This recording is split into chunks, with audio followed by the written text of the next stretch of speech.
Hola, hoy vamos a hablar de un tema muy interesante que nos preocupa a todos. Vamos a hablar de cómo evitar el infarto de miocardio. Vamos a ver síntomas, vamos a ver causas, vamos a ver diagnóstico, tratamiento, factor de riesgo y sobre todo, cómo prevenirlo. Qué costumbres tenemos que tener y sobre todo qué alimentos debemos tomar y los que no debemos tomar. Así que os quiero ver todos atentos, suscribiros y darle a la campanita, y todos atentos porque quiero ver esos corazones estupendos. Soy Ángel Elipe, tu salud me importa, y empezamos. Bien, el infarto de miocardio, o el ataque cardíaco, es un síndrome coronario agudo. ¿Qué es lo que pasa? Lo que ocurre es que hay un estrechamiento en las arterias coronarias, en algunas o en varias arterias coronarias, y lo que ocurre es una isquemia en alguna zona del músculo cardíaco. Falta de riego, me refiero con la isquemia. ¿Por qué ocurre esto? Pues simplemente lo que ocurre es que se forman placas en las arterias coronarias. Estas placas están formadas de colesterol, grasas y otras sustancias. Estas placas van estrechando la arteria y además lo que puede ocurrir también es que estas placas se suelten y formen un coágulo que taponan una o varias de estas arterias. Esta enfermedad, estas placas que se forman en las arterias se llama aterosclerosis. Es muy importante evitar esto. Luego con la alimentación vamos a ver cómo evitarlo, porque es un proceso que ocurre al cabo de los años, con una mala alimentación y unas malas costumbres. Así que vamos a intentar evitar esto. Deciros sobre todo, ahora vamos a ver síntomas, vamos a ver causas. Sobre todo en los síntomas, os voy a decir una serie de síntomas. Importante actuar en las primeras 4 horas. Los tratamientos son muy efectivos en estas primeras 4 horas. Así que tenemos que tener claros los síntomas, porque es que hay veces que los síntomas son leves. Son leves o incluso no hay síntomas. Pero bueno, si tenemos una idea de lo que puede ocurrir, de estos síntomas, podemos prevenir muchos problemas. Bien, los síntomas muchas veces son una advertencia. Puede haber síntomas graves o muy leves, o incluso no haber ningún tipo de síntomas. Puede ocurrir también que no sea infarto y que sea una angina de pecho, que lo que ocurre es que se disminuye el flujo sanguíneo temporalmente. No hay muerte de ningún tejido cardíaco, solo hay una disminución. Y ocurre este dolor en el pecho que se asemeja también al dolor del infarto. Bien, primer síntoma, dolor en el pecho. Es un dolor, es una opresión en la zona, para que me entendáis, en la zona de la corbata. Es un dolor precordial, es una opresión que tenemos ahí. Pero también pueden existir otro tipo de dolores. Puede que no exista ese dolor, y puede existir también dolor en brazo, por ejemplo, en hombro, en espalda, en mandíbula, en cuello, en dientes, incluso también en la parte superior del abdomen. Puede haber irritabilidad, puede haber fatiga, puede haber un sudor frío, acidez de estómago o incluso indigestión, náuseas, mareos, falta de aire. Sobre todo cuando ocurren varios de estos síntomas. Tenemos una falta de aire, con una opresión en el pecho, algún dolor en alguna zona que he dicho. Cuando se juntan varios síntomas podemos sospechar de que algo mal está, algo ocurre. Bien, en los hombres empieza el riesgo a partir de los 45 años, en mujeres un poco más tarde, a partir de los 55 años. Lo que ocurre en las mujeres es que los síntomas son más atípicos. En vez de este dolor claro en el pecho o en el brazo, son dolores un poco más atípicos en el hombro, en la espalda, en el cuello, mandíbula, o incluso sin síntomas. Son más inespecíficos. Bien, ¿cuál es el pronóstico? Aquí hay una cosa importante, la rapidez, el tiempo. Hay tratamientos muy efectivos para disolver estos coágulos, pero hay que actuar en las primeras 4 horas, cuanto antes. Si se actúa pronto, el pronóstico es muy bueno. puede haber recuperación, incluso para hacer una vida normal, y los que no se recuperan con estos tratamientos iniciales, la cirugía funciona bien. Lo que se intenta hacer es una revascularización. Luego veremos diferentes tipos de cirugías. Bien, ¿existen factores de riesgo? Evidentemente sí, ya hemos dicho uno antes, la edad. En hombres a partir de los 45 años y en mujeres a partir de los 55 años. Por supuesto, fumadores, por supuesto, enfermedades como hipertensión, por supuesto existen una predisposición genética, si hay antecedentes familiares, enfermedades como diabetes, importante en los diabéticos, hacer un mayor control. Colesterol alto, triglicéridos altos, también es importante controlar esto. Falta de ejercicio. La vida sedentaria es peligrosa, hay que hacer ejercicio y ejercicio regular. Controlar el estrés, mejorar el sueño, importante. No tomar drogas. Hay drogas muy peligrosas que pueden perjudicar mucho. Enfermedades autoinmunes, como por ejemplo el lupus o la artritis reumatoide. Una mala alimentación. Luego vamos a ver los alimentos que debemos tomar y los que no debemos tomar. La mala alimentación con los años es un factor de riesgo importantísimo, muy importante. Tenemos que controlar la alimentación. Con la alimentación podemos hacer muchísimo. Podemos hacer que siempre el corazón esté en condiciones y nunca aparezca este infarto. Bien, vamos a ver las causas.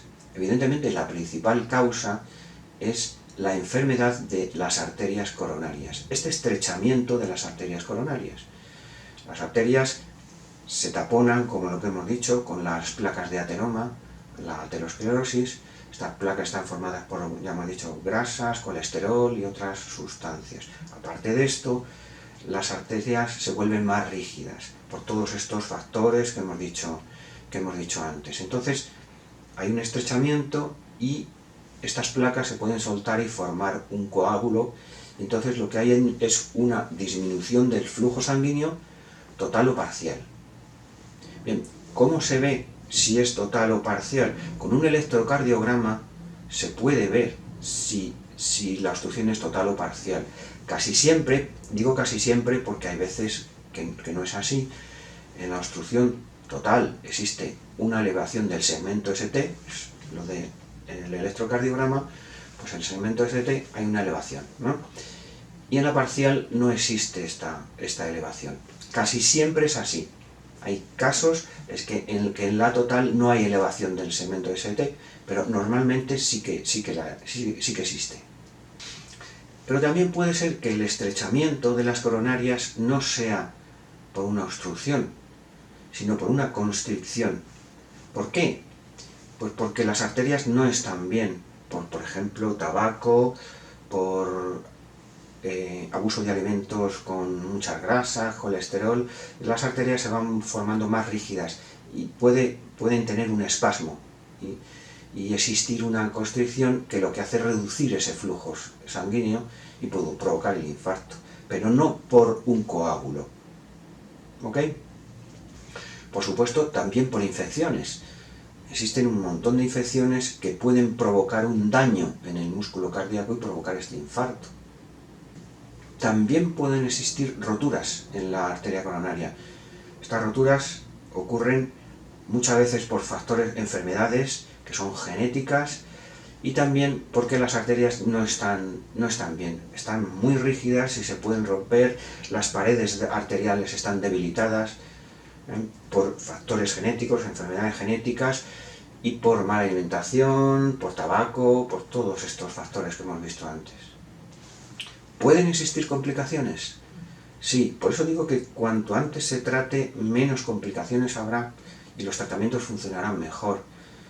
Complicaciones frecuentes, arritmias. El ritmo cardíaco es irregular. Estas arritmias pueden ser funcionales, no importantes, pero pueden también ser muy importantes. Y se pueden tratar con fármacos y determinado tipo de tratamientos quirúrgicos. también insuficiencias cardíacas, pericarditis, otras complicaciones. Incluso la peor complicación es un paro cardíaco, porque el infarto haya sido muy grande, haya afectado mucho músculo cardíaco, o porque se haya tratado no a tiempo, hayan pasado demasiadas horas. Prevención. Evidentemente aquí se puede hacer mucho. Ya os he dicho que luego vamos a ver la alimentación, porque es una de las mejores formas de prevenir. Entonces tenemos que actuar en nuestro estilo de vida, tenemos que tener una vida saludable, con una buena alimentación, que luego veremos, ejercicio regular y, por supuesto, disminuir el estrés y mejorar el sueño. Y, por supuesto, aparte del estilo de vida, podemos prevenir también controlando otras enfermedades, por ejemplo, hipertensión, por ejemplo, diabetes, o por ejemplo, obesidad. Actuando en estas o controlando estas enfermedades, podemos prevenir el infarto. Bajar de peso, si somos diabéticos, controlar esa diabetes y controlar la presión arterial, muy importante. Por supuesto, hacernos chequeos periódicos con el médico, porque a veces se puede descubrir cosas y con fármacos podemos tratar y prevenir estos infartos. Y no estaría mal aprender técnicas de reanimación cardiopulmonar. Bien, ahora vamos a ver cómo diagnosticar. Muy importante. Por supuesto, lo mejor que podemos hacer es chequeos periódicos con nuestro médico, que intentará ver si tenemos algún tipo de factor de riesgo, nos hará analíticas, nos tomará la presión arterial, la temperatura, el pulso, una serie de chequeos rápidos que le pueden llevar a conclusiones si estamos en un factor de riesgo, si pasa algo o no pasa algo. Así que, fundamental, chequeos periódicos con nuestro médico. Pero bueno, aparte de este chequeos periódicos, ¿qué otras pruebas diagnósticas se hacen? Por supuesto, lo hemos dicho antes, fundamental un electrocardiograma, sobre todo para ver ese segmento ST, para ver qué tipo de infarto tenemos. Se ve claro a veces en el electrocardiograma si hay infarto y qué tipo de infarto es. Bien, otro método diagnóstico muy importante son las analíticas. Cuando existe un daño en el músculo cardíaco, estas células dañadas, lo que ocurren es vierten contenido a la sangre. Sobre todo este contenido, estos lo llamamos marcadores cardíacos. Son proteínas que se elevan en la sangre y nos dan una idea de si hay infarto o no hay infarto. Muy importante la radiografía de tórax, muy importante también el ecocardiograma, porque nos va a dar una idea de cómo es ese flujo sanguíneo en el corazón. Un cateterismo coronario, se mete una sonda para ver cómo están esas arterias coronarias. También tomografía computerizada, resonancia magnética, todo esto nos va a dar una idea de cómo está ese corazón. Normalmente se hacen varias de estas pruebas a la vez. Bien, vamos a ver brevemente qué tratamientos farmacológicos puede haber. Acetilsalicílico. El ácido acetilsalicílico, la aspirina, es importante para prevenir porque es antiagregante plaquetario. No hace falta, para prevenir, tomar 500 miligramos, que es la dosis que tienen normalmente estos fármacos, sino con dosis más pequeñas, como de 100 miligramos, es suficiente para hacer este efecto antiagregante. Es un buen preventivo y también, cuando ha habido un infarto, para prevenir otro. Trombolíticos o fibrinolíticos. Estos fármacos son muy importantes. Disuelven estos coágulos y es muy importante actuar a tiempo, como hemos dicho antes, en esas primeras 4 horas, porque van a ser muy efectivos. También se utilizan otros anticoagulantes, por ejemplo heparinas, derivados heparínicos. También se utiliza la nitroglicerina, que es un vasodilatador coronario. Además actúa muy rápidamente, es esa pastillita que ponemos debajo de la lengua y actúa muy rápidamente. Se utiliza también morfina porque cuando hay un infarto existen dolores muy fuertes, entonces nos ayuda a controlar ese dolor. Beta bloqueantes. Este tipo de fármacos lo que hacen es disminuir la frecuencia cardíaca y disminuyen la presión arterial. Son fármacos que ayudan a bajar la tensión. Son fármacos que se utilizan normalmente como antihipertensivos. Por ejemplo, el propranolol, el bisoprolol, los conoceréis, que se utilizan en gente que tiene la tensión alta, por ejemplo.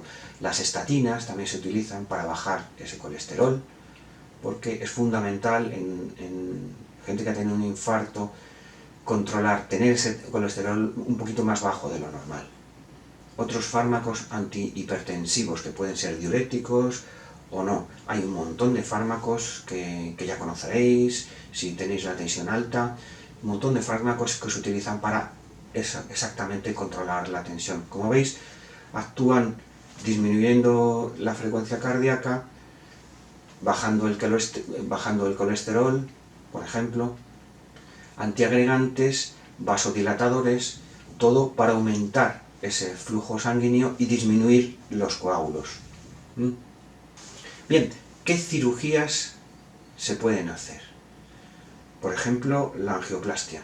Entonces, con una sonda se llega hasta la zona del coágulo y se infla con una especie de globito que lo que hace es dilatar la zona que está estrechada. A veces viene combinada la angioplastia con la colocación de una malla, es una especie de malla de alambre que se llama stent.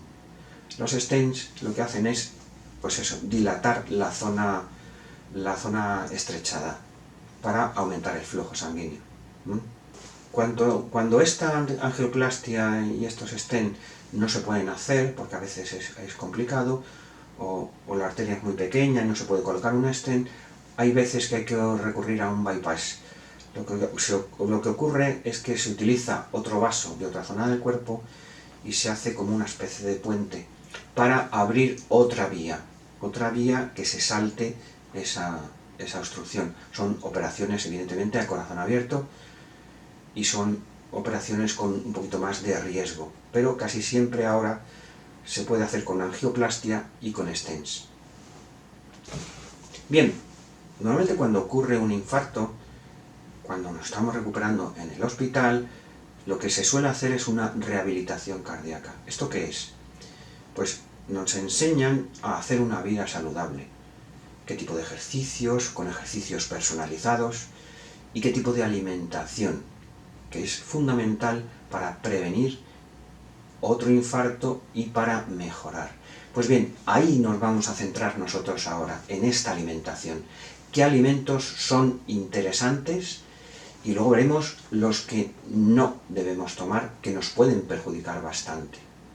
¿Qué alimentos son interesantes y por qué? ¿Qué es lo que tienen?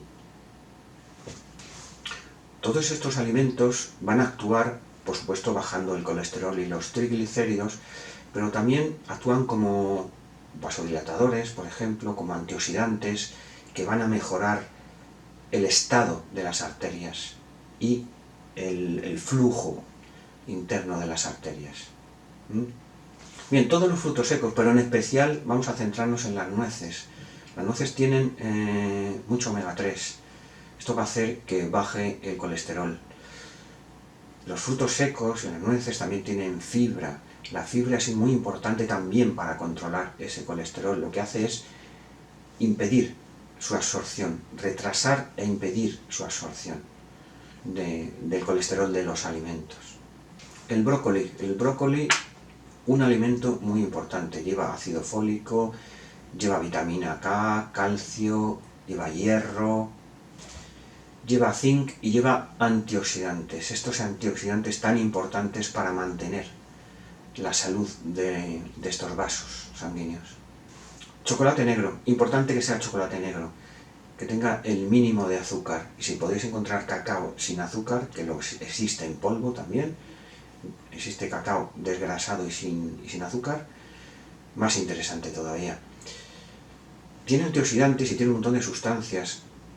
Lo que hace es mantener esas arterias, esa flexibilidad arterial. es un alimento a tener en cuenta. Bien, frutas importantes. Y dentro de las frutas vamos a hablar de fresas y arándanos.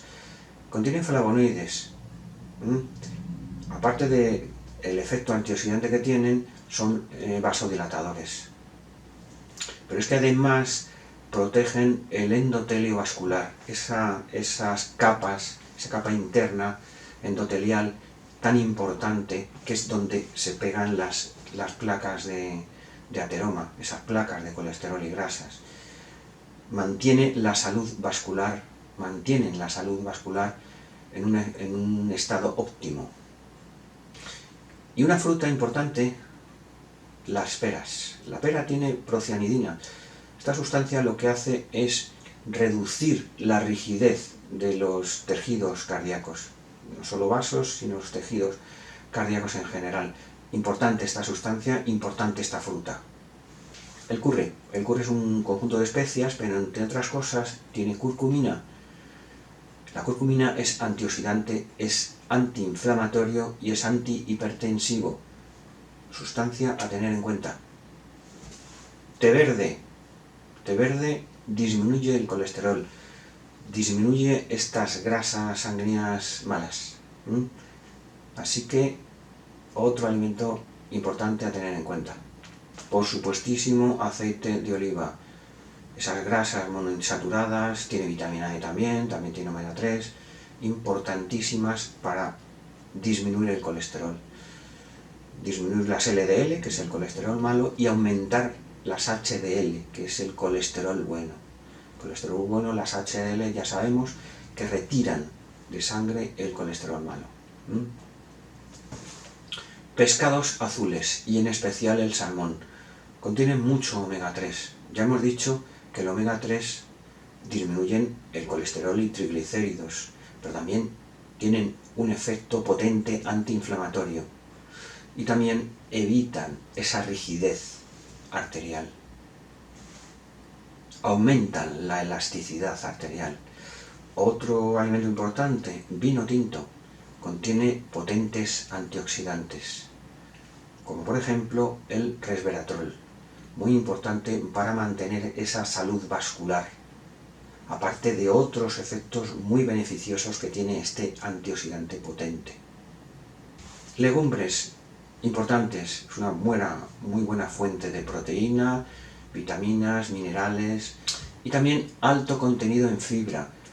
Alimentos con alto contenido en fibra lo que consiguen es que disminuyan la absorción de colesterol. Es un impedimento para que este colesterol se absorba. Importante.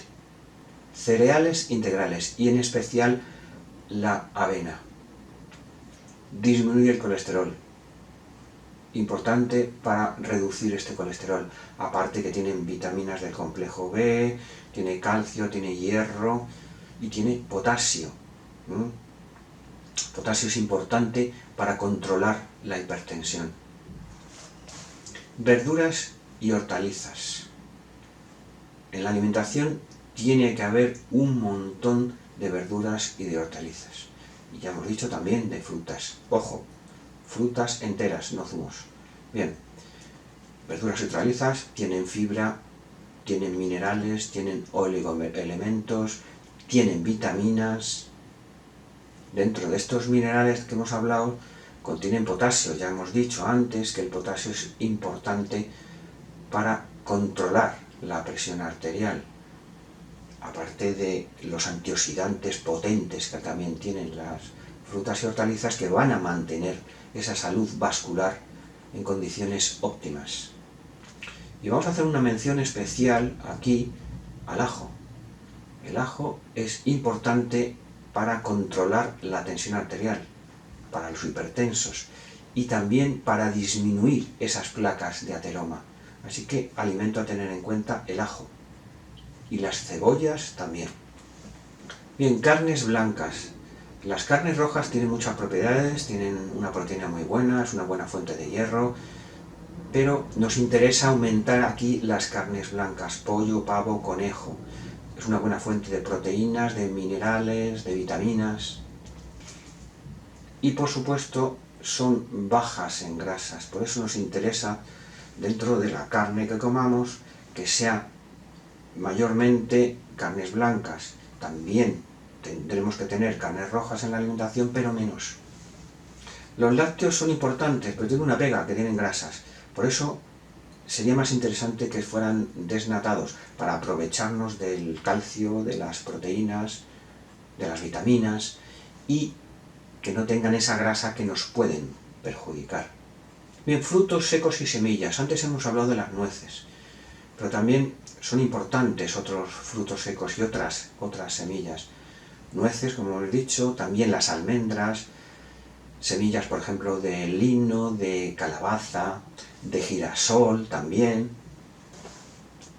Tienen omega 3, tienen fibra, tienen ácido fólico, tienen vitaminas y también son una buena fuente de antioxidantes importantes para mantener, como hemos dicho antes, esa salud vascular.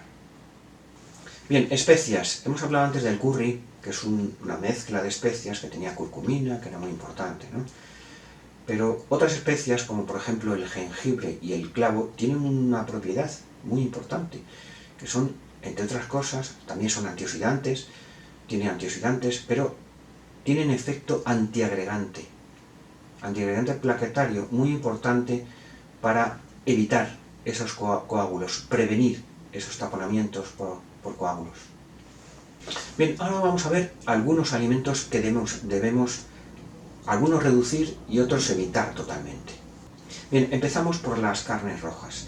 Las carnes rojas han tenido una mala fama y tienen que estar en nuestra alimentación, pero en menos cantidad. Como hemos dicho antes, más cantidad de carnes blancas y algo de carnes rojas, porque es una muy buena fuente de proteína, es una fuente de hierro, tienen muy buenas propiedades, pero no podemos abusar de ellas. ¿Por qué? Porque tiene más grasa. Y no, en estos casos, para prevenir infartos o en pacientes que han tenido un infarto, sí que tenemos que reducir un poco más estas carnes rojas. Bien, evitar totalmente las grasas trans. La grasa trans es una grasa artificial, es una grasa que se hidrogena artificialmente. Esto se hace porque tiene más consistencia y en bollería y en determinado tipo de productos ultraprocesados tienen unas propiedades que ayudan al sabor, a la textura, pero tienen la pega de que son muy perjudiciales. Grasas a evitar. ¿Dónde están? En bollería industrial, en algunos snacks, en algunos cereales del desayuno, en alimentos sobre todo ultraprocesados, tienen estas grasas trans. Entonces tenemos que leernos las composiciones de todos estos alimentos y ver si las tienen y evitarlas a toda costa.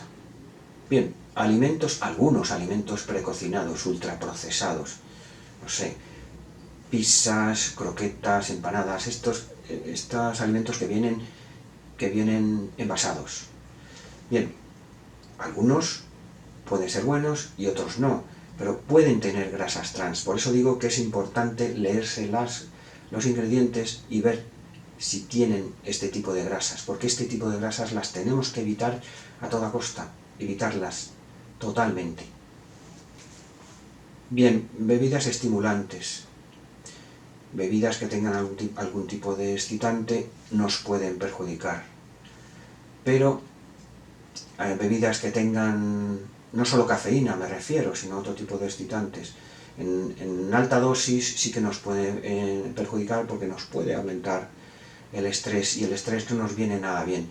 Pero es que además pueden tener un contenido de azúcar demasiado alto.